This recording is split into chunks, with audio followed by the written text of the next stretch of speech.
The Dragon Ball universe is back again with another game called Dragon Ball Xenoverse.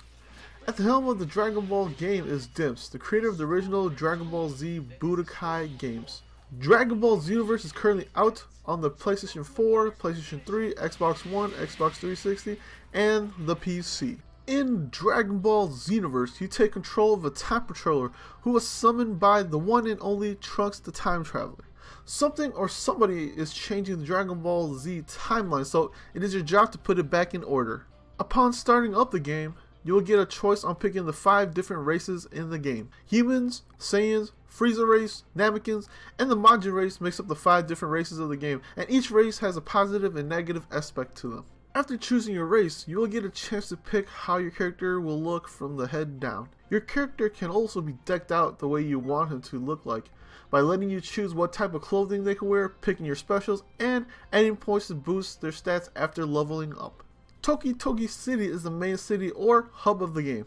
The city is also split up into 3 sections where you can join online battles, recruit people, and shop for the items for your character. Toki Toki City is also populated by NPCs that you can recruit to help you in parallel quests.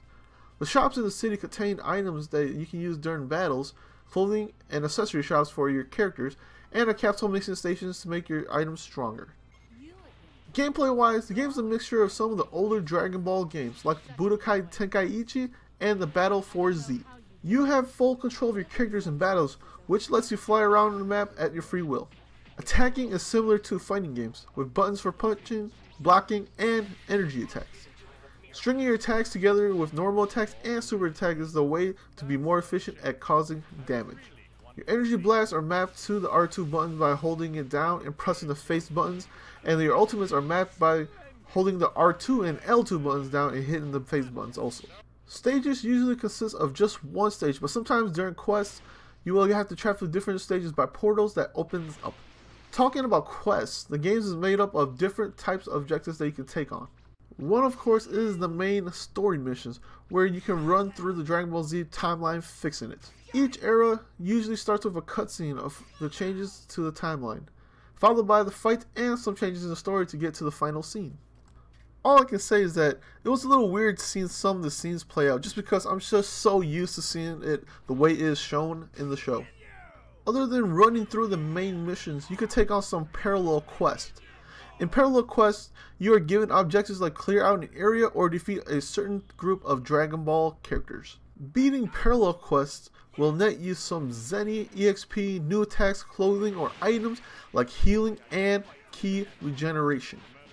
Parallel quests can be done by yourself with NPCs or online with other people.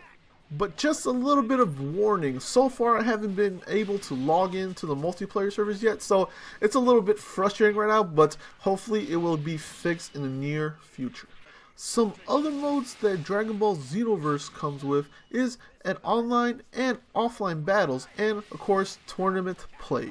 Presentation wise, the game looks fantastic. The Dragon Ball Z characters just looks like their counterparts from the anime, and the soundtrack fits just right in. The camera in the game can use a little bit more work.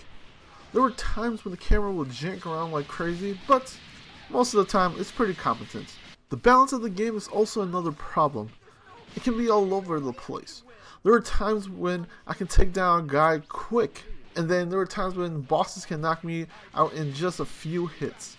I felt like if they can keep them in the middle, it would be just fine.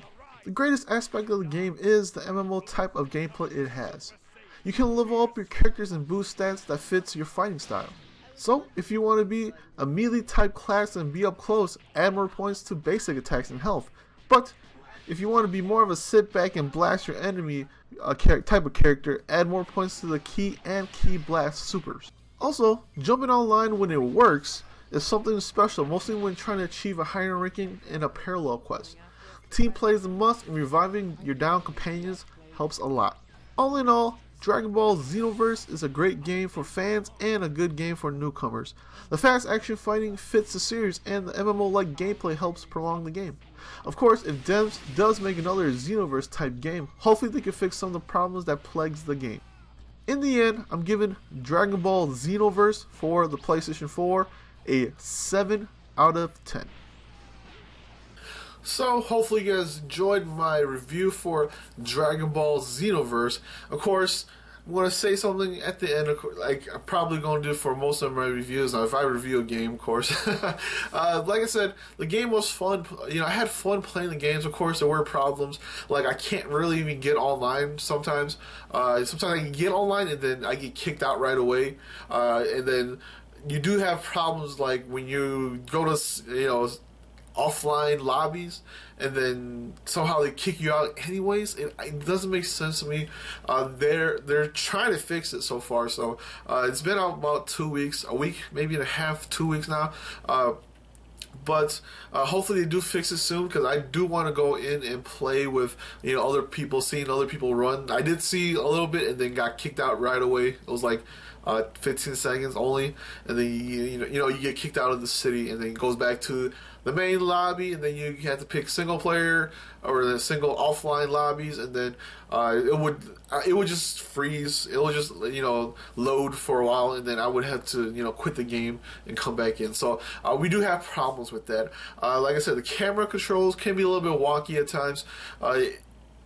If you get into a certain like position, you can't, it can really jank on you, so that's the problem I have with it. And of course the balance itself, maybe my guy's not strong enough, but I felt like even when my guy felt like he was strong, I was still having problems. And then of course the CPU, the computer can, you know, mostly when you have to protect the computer during a fight, he can just go in there and get his butt whooped. And yeah, and I had a few times where it happened like that, where, you know, I couldn't protect them because, well, they're up in front fighting them, so if, you know, if they get hit, they will just, you know, lose a big chunk of their health.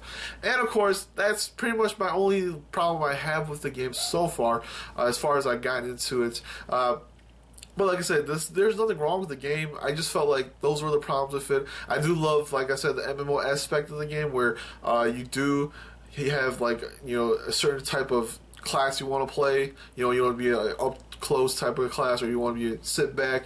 I do wish you could have like a guy like in the Battle for Z, where you have a healer and a guy who can kind of take all the damage and things like that. That would have been cool, like a tank type of character.